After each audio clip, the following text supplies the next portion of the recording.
Arknights, a game I absolutely hated when I first played. Tower defense games ain't really my thing after all.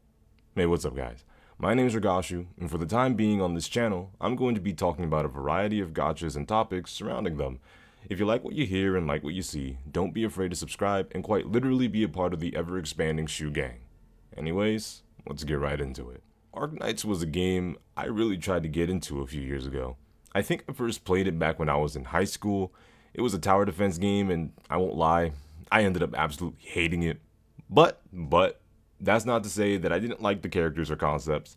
I'm sure the story was absolutely outstanding, and I've seen some animations revolving around Arknights shown to me by some homies that I was really vibing with, and I gotta say, I'd probably watch an anime surrounding Arknights, but then again, I probably wouldn't because I haven't watched a full series of anime in literal years. Jeez, no wonder people call me an old head in my streams. Now, when I quit the game, I was more or less done with the entire game as a whole, hoping that one day a game similar to it in lore themes but with different gameplay would come out.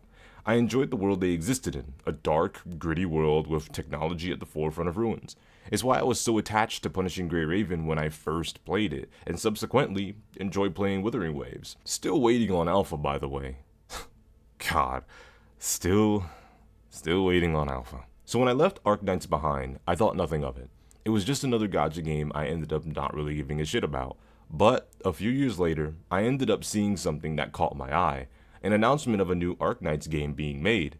And I gotta say, I was actually quite shocked, curious on how they would make Arknights Balloon Tower Defense Part 2. But I was pleasantly surprised to see that it wasn't gonna be some boring tower defense game. I heard rumors the characters could move about, be controlled, and most importantly, every member on your team is out and following their leader at the same time. And now, don't get me wrong, if you like tower defense games, more power to you.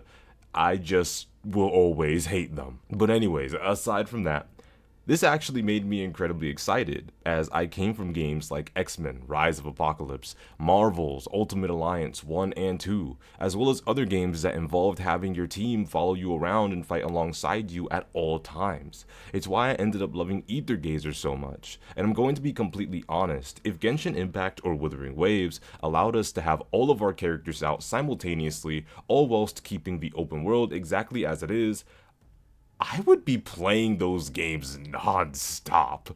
I would never play or make content on any other game ever again unless it said Mass Effect or Dragon Ball.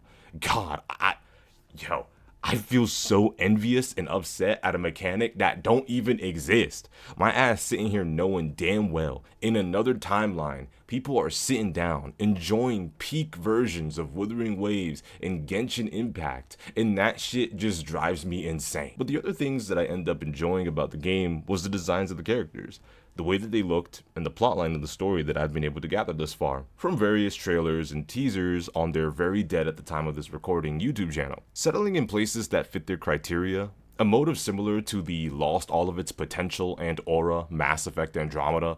I love stories, games, and concepts where it's about settling, exploring the unknown, finding something or someone new in a desolate, mysterious world, with the only light of hope being the people who forego into the darkness. I think that if done right, Arknights Enfield could indeed be one of the best gachas if they put in as much effort as possible.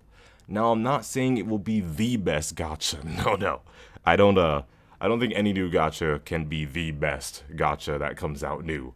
But I definitely think that it can be an outstanding achievement and a refreshing pace for the gacha scene in general. And God, I hate saying that. Y'all already know how I feel about gacha games. I hate them with a burning passion for the exception of some of the coolest characters I've seen so far. COVID-19 really had gachas step their game up, and I'm gonna be real, it's a little bit concerning that the last really good anime-styled game was motherfucking Tales of Arise and Grand Blue Fantasy or whatever the hell it was called. I know I said I'd be done with gachas, but Arknights Enfield was on my list of play before I swore off gachas. I don't plan on making content covering Everness to Neverness or whatever it may be called. Maybe sort of Convallaria, because it reminds me of a very old-fashioned Final Fantasy game, but definitely not Project Mugen anymore. Well, maybe. I don't know. Project Mugen is a little, If I want to swing around the city, I'll just boot up Spider-Man or something. I only play games like Genshin Impact and Wuthering Waves for the fact that there's an open world, because I actually really like open world games. Even if other people don't like its formula, I just like being able to run around the world, and even if there's nothing to do sometimes, I don't mind it. As long as it's not too big and not too filled with nothing to do. Don't get me wrong, I enjoy looking at scenery as much as the next high-pitched voiced VTuber, but I want to do more stuff than just look at level design and pretty colors. Judging from what I saw from Enfield's combat, it's looking interesting. I'm going based off memory here, so the combat may end up being different as to what I'm describing opposed to what's being shown on the screen. It seems it brings a much slower approach in comparison to the other gacha games that have high medium pace to fast paced combat. I like that the character designs aren't over the top and the abilities are grounded to not look too incredibly flashy or powerful, that it leaves a visible horizon to establish what's possible and impossible in the world, as opposed to a game like Honkai Star Rail where anything and everything is possible.